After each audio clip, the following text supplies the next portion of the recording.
Tiles লাগিয়ে গিয়েছে tiles মিস্ত্রি। কয়েক মাস যেতে না যেতেই দেখা যায় যে টাইলসের নিচে ফাঁকা থাকে। তো চাইলে আপনারা একটা বোতলের মধ্যে এখানে ফুটো করে ক্যারিন ঢালিয়ে দিয়ে দেবেন পাতলা করে, তাহলেই টাইট হয়ে যাবে ওই জায়গাটা, আর কখনো শব্দ করবে না।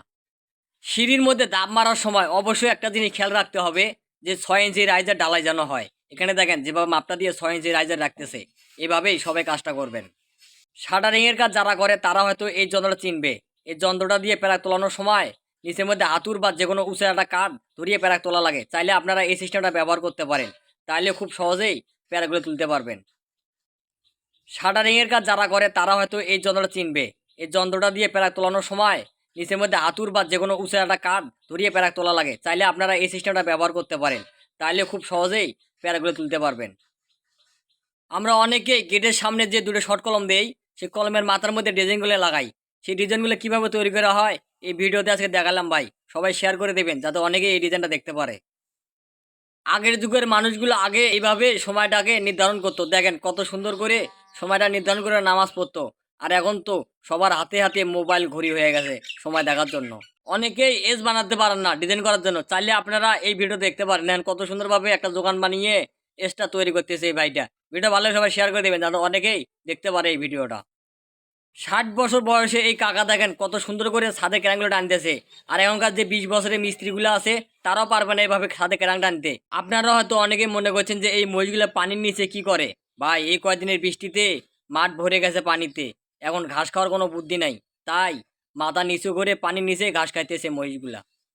ব্যাসের গুরুত্বপূর্ণ কাজ হচ্ছে ক্লিয়ার কভারিং। এখানে দেখেন সেন্টার না বাই করে ব্যাসটা খুঁজছিল, এখন দেখেন ব্যাস বসার পরেই কি অবস্থা, মাটি ঘুরে ক্লিয়ার কভারিং ঠিক করতেছে। এই কাজটা একদম ভুল। ইটের বাড়ি আমরা মনে হয় আর কখনো দেখতে পারবো না। দেখেন কত সুন্দর চায়নারা একটা মেশিন আবিষ্কার করে ফেলছে, একদিনে একটা বাড়ি কাজ কমপ্লিট করে ফেলে। দেখেন কত সুন্দর এই মেশিনটা। ভিডিওটা সবাই শেয়ার করবেন যাতে অনেক ভাই এই ভিডিওটা দেখতে পারে। সুপারি সেলার নিউ টেকনিক তৈরি করলেন বাগেরহাটের এই চাষা। দেখেন মিনিটে 4-5টা করে সুপারি ছিলছে। ভিডিওটা ভালো লাগলে শেয়ার করে দেবেন, সবাই যেন এই ভিডিওটা দেখতে পারে। এমন বাজেভাবে সিঁড়ি ঢালাই করা যাবে না, ধাপ মেরে কমপ্লিট করে ব্লক দিয়ে সিঁড়ি ঢালাই করতে হবে।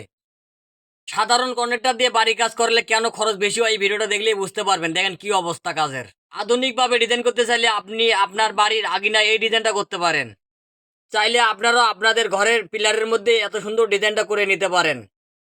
আমরা বাংলাদেশে ফ্লোর ঢালাই করি খোয়া সিমেন্ট দিয়ে, আর বাইরে দেশে দেখেন সিমেন্ট বালু দিয়ে ফোমিং ঢালাই করে। বাইরে কান্ট্রির রোডগুলো দেখেন ঢালাই সাথে সাথে কত সুন্দরভাবে ডিজাইনগুলো করে দিতেছে। সিফটি ট্যাঙ্কির ওয়াল এইভাবে প্লাস্টার করা যাবে না, ওখানে সিমেন্টের গোলা ব্যবহার করতে হবে, না হলে নোনা ধরতে পারে।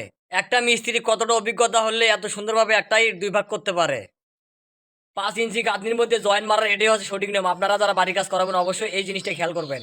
বিডি গোয়ালে 4 বেডরুমের একতলা বাড়ি কত সুন্দর হয়েছে ডিজাইনটা, কমেন্ট করে জানাবেন। বিল্ডিং করানোর সময় যদি আপনার সিঁড়ি রুম ছোট হয়, চাইলে আপনারা এই সিঁড়িটা ব্যবহার করতে পারেন।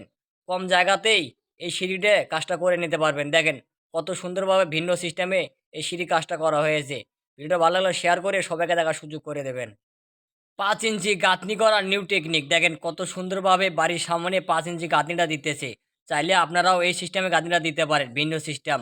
তো ভিডিও ভালো লাগলে লাইক কমেন্ট শেয়ার করে সবাইকে দেখার সুযোগ করে দেবেন, যাতে অনেক ভাই এই ভিডিওটা দেখে বাড়ির মধ্যে এইভাবে কাজটা করে নিতে পারে।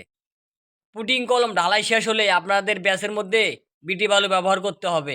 এখানে দেখেন কিভাবে বিটি বালু দিয়ে পানি মারা হচ্ছে। এভাবে যদি আপনারা কাজটা করেন তাহলে আপনার ফ্লোরের মধ্যে কখনো ফাটন আসবে না। এই যে দেখেন এই দুই সমুদ্র, আল্লাহ যে সমুদ্রের কথা কোরআনেও বলেছেন, একে অপরকে কখনো পানি মিশতে দেয় না। কলম ঢালাই করা নিউ টেকনিক। চাইলে আপনারা 3 কাঠ দিয়ে ডাইস বানিয়ে এভাবে কলম ঢালাই করতে পারেন। দেখেন হাউস লিফটিংয়ের সাহায্যে বাড়ি উঁচু করে তারপরে কলম জয়েন দিতেছে। এই বাড়িটা কি শক্তিশালী হবে? অনলাইনে অনেক বড় বড় মিস্ত্রি কমেন্ট করে জানাবেন। আমরা বাড়ির সামনে 5 ইঞ্চি পাইপ দিয়ে গোল কলম ব্যবহার করি ডিজাইন করার জন্য। সেই গোল কলমের মধ্যে অবশ্যই নরম মশলা দিয়ে ঢালাই করে দিতে হবে। শক্ত মশলা ঢালাই করে দিলে এই অবস্থা হবে কলমের। দেখেন ওয়ালে ইট কাটিং ডিজাইন করার নিউ একটা টেকনিক। চাইলে আপনারা এই টেকনিকটা ব্যবহার করতে পারেন। 4টে মিস্ত্রি কাজ একটা মিস্ত্রি দিয়ে করতে পারবেন, কত সুন্দর। দেখেন ওয়ালে ইট কাটিং ডিজাইন করার নিউ একটা টেকনিক। চাইলে আপনারা এই টেকনিকটা ব্যবহার করতে পারেন। 4টে মিস্ত্রি কাজ একটা মিস্ত্রি দিয়ে করতে পারবেন, কত সুন্দর।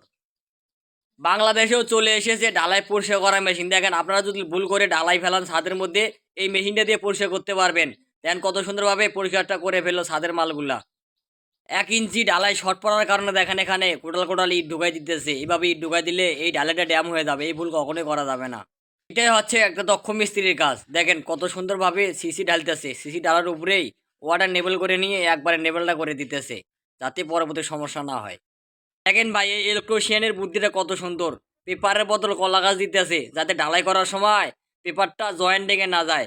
সেই জন্যেই কলা গাছটা দিতেছে, অনেক সহজভাবে খুলতে পারবে। দূরত্ব ইট গাঁথনি করার নিউ টেকনিক, চাইলে আপনারা এই টেকনিকটা ব্যবহার করতে পারেন। 2 মিস্ত্রি দিনে 2000 ইট গাঁথতে পারবেন। দেখেন এখানে কিভাবে গাঁথনিটা করা হচ্ছে। এদের মাথায় কি বুদ্ধি রে ভাই, দেখেন বস্তার ভিতর ঢালাই ঢুকিয়ে তারপর সে কলমে ঢালতেছে। আসলেই অসাধারণ টেকনিক। চাইলে আপনারা এইভাবে কাজটা করে নিতে পারেন। ছাদ ঢালাই করার সময় এই ভুল কখনোই করা যাবে না। অনেক ছাদের মধ্যে ভাইবেটার নাম মেরে ছাদ ঢালাই করে। এখানে দেখেন কত সুন্দরভাবে ভাইবেটার দিয়ে ছাদটা ঢালাই করতেছে। এটাই হচ্ছে সঠিক নিয়ম।